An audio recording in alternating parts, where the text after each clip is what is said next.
ইতিমধ্যেই আমাদের যে জিওগ্রাফি এসএলএসটি 2025-এর এক্সামিনেশনটা হলো, তার আমরা যে পুরো যে কোশ্চেনের যে সেটটা, সেখান থেকে আমরা তোমাদেরকে পুরো কোশ্চেনটাকে কিভাবে কি হয়েছে না হয়েছে, অর্থাৎ অ্যান্সার কিগুলো আমরা সব লিখে দেওয়ার চেষ্টা করছি, দেখানোর চেষ্টা করছি। তো চলো, চ্যানেল যদি হো নতুন তাহলে অবশ্যই চ্যানেলটাকে সাবস্ক্রাইব করো, আর অবশ্যই বন্ধুর সঙ্গে শেয়ার করে দেবে যারা অ্যান্সার কিগুলো মিলাতে চায়। আর এটা কিন্তু সম্ভাব্য অ্যান্সার কি, এবার পর্ষদ থেকে অ্যান্সার কিটা দিলে আমরা পুরোপুরি কনফার্ম হব। দেখো, এখানে একটু যিনি পাঠিয়েছেন তার একটু সমস্যার জন্য আমরা এটাকে কি করেছি, অন্যরকমভাবে একটা সিস্টেম করেছি, সেটা তোমাদেরকে আমি দেখাচ্ছি।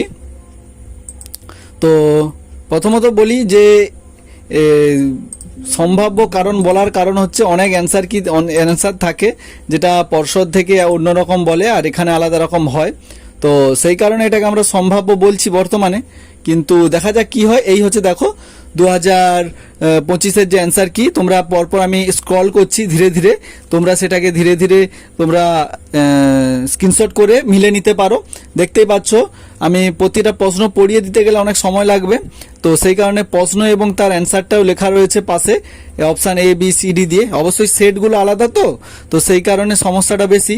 অর্থাৎ আমি যদি একের এ বি এরকম বলি, এরকম তো কখনো সম্ভব নয়, কারণ এখানে সিস্টেমেটিকভাবে হাঁটতে গেলে সেট যেহেতু 4-5টে সেট ছিল, তো সেই অনুযায়ী আমি তোমাদের সামনে পুরো যে কোশ্চেনটা আমি তুলে ধরছি।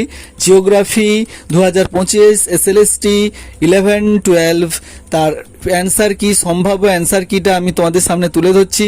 তো যদি তোমাদের অবশ্যই ভালো লাগে বন্ধুর সঙ্গে শেয়ার করে দিও। আরেকটা কথা, এখান থেকে অনেকগুলো অ্যান্সার কিন্তু সঠিক অ্যান্সার রয়েছে, অনেকে অ্যান্সার করেছো, তাদের জন্য বেস্ট অফ লাক। তোমরা প্রিপারেশন শুরু করে দাও ইন্টারভিউর জন্য।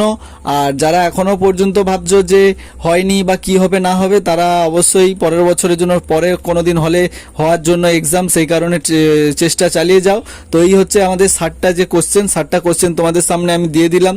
তো মোটামুটিভাবে এই হচ্ছে আমাদের 60টা কোশ্চেন। যদি ভালো লাগে বন্ধুর সঙ্গে শেয়ার করে দিও, আর অবশ্যই স্ক্রিনশট করে নিতে পারো। স্ক্রিনশট করে তোমরা বন্ধুদেরকে এটা শেয়ার করে দিতে পারো। দেখো, এইভাবে একটা স্ক্রিনশট নাও, দিয়ে পুরোটা দেখে নাও।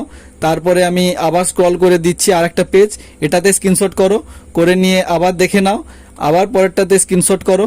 একই রকমভাবে স্ক্রিনশট করা হয়ে গেলে দেখে নাও। এই হচ্ছে 4-5টে পেজের মধ্যে আমরা পুরো ভিডিওটা কমপ্লিট করলাম। তো চলো, যদি ভালো লাগে অবশ্যই বন্ধুদের সঙ্গে শেয়ার করো, লাইক করো, কমেন্ট করো। আর চলো, দেখা হচ্ছে নতুন একটি ভিডিও নিয়ে। তো তখন ভালো থাকো, সুস্থ থাকো, সতর্ক থাকো।